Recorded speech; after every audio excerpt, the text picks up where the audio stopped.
Et si la féminité telle qu'on nous l'a enseignée, telle qu'on nous la transmet depuis des générations, pouvait aussi être toxique. Évidemment, je ne te parle pas ici de la femme toxique, ce stéréotype ultra usé et antiféministe.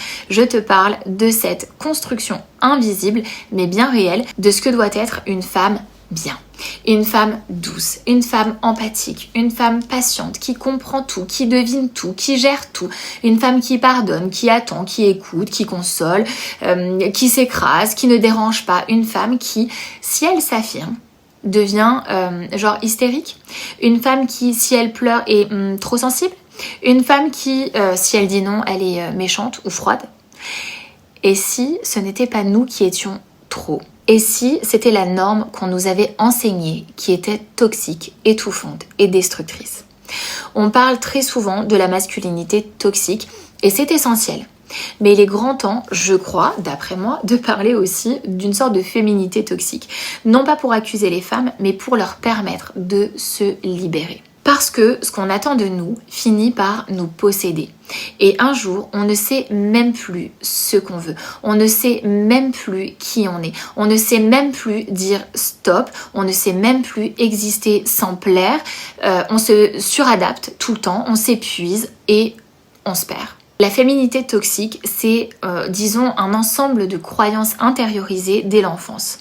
C'est cette idée qu'on doit être gentille, qu'on doit faire plaisir, qu'on doit aimer inconditionnellement, qu'on doit servir les autres avant tout. C'est cette injonction silencieuse, mais omniprésente, ne sois pas égoïste, sois une bonne fille. Et ça commence très tôt. Dans les familles, on demande souvent plus aux filles de ranger, d'aider, de s'occuper du petit frère, de comprendre les émotions des autres. Et on applaudit leur patience, leur empathie, leur discrétion. On les complimente sur leur tenue, leur sourire, leur politesse. Et puis à l'école, dans les groupes, dans la sexualité, dans le couple, eh bien toujours, on attend d'elles qu'elles soient disponibles, qu'elle soit présente, qu'elle soit attentive, qu'elle soit pédagogue, qu'elle soit maternante, compatissante, bon, t'as compris. Mais le revers de cette médaille brillante, on va dire, c'est qu'on nous apprend à nier nos besoins, à taire notre colère, à relativiser notre douleur, à comprendre celui qui nous fait du mal, à rester avec celui qui nous blesse, à excuser l'inexcusable. Évidemment, ça marche aussi dans les couples lesbiens, je te rassure. Et dans les relations, ça devient toxique.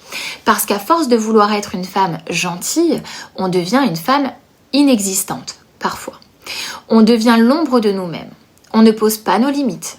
On donne encore et encore, en espérant être reconnu, valorisé, aimé en retour. Et parfois, on reste avec des hommes qui ne nous méritent pas. Parce qu'on pense que c'est à nous de réparer, de comprendre, de sauver, d'être en thérapie, de lancer les discussions. Et on finit par s'en vouloir à nous-mêmes de ne pas être heureuse. On culpabilise d'être fatigué, on se dit « je dois faire mieux, c'est moi qui ne suis pas assez » et on continue jusqu'à l'épuisement, jusqu'à la dépression, jusqu'à la colère rentrée qui nous ronge de l'intérieur.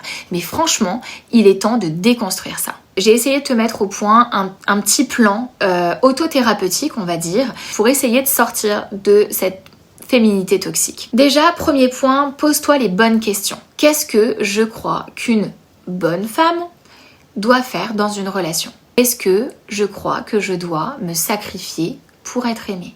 Est-ce que j'ai peur de dire non? Est-ce que je ressens souvent de la culpabilité quand je pense à moi?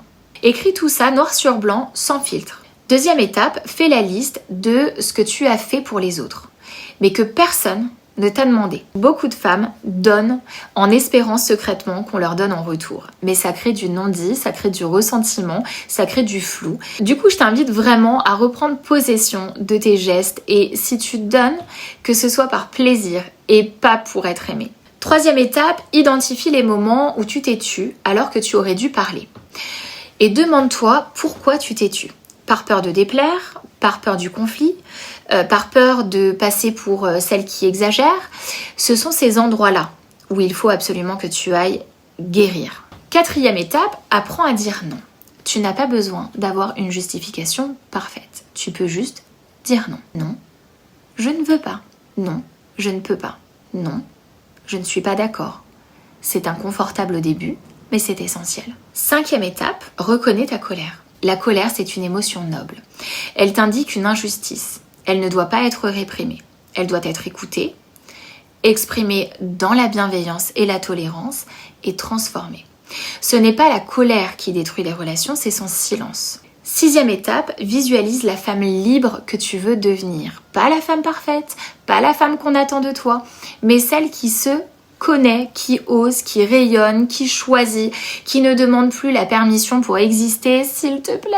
7e étape, et surtout, entoure-toi de femmes qui se libèrent elles aussi. La déconstruction, c'est un chemin solitaire, mais elle est amplifiée par la sororité. Donc crée des cercles, parle, partage, c'est en nommant qu'on transforme. La féminité toxique, elle ne vient pas de nous, c'est vrai, elle vient de ce qu'on nous a appris à être. Elle vient de cette éducation genrée qui dit aux femmes, sois sage, sois douce, sois utile, sois gentille, sois à l'écoute, etc., etc. Mais tu n'as pas à être gentil pour être aimé. Tu as juste à être toi, dans le respect de l'autre évidemment, et dans le respect de toi-même. Tu dois être entière, vivante, vibrante, et parfois, pas disponible, pas d'accord, pas parfaite quoi. Et c'est comme ça que tu sauras que tu es libre.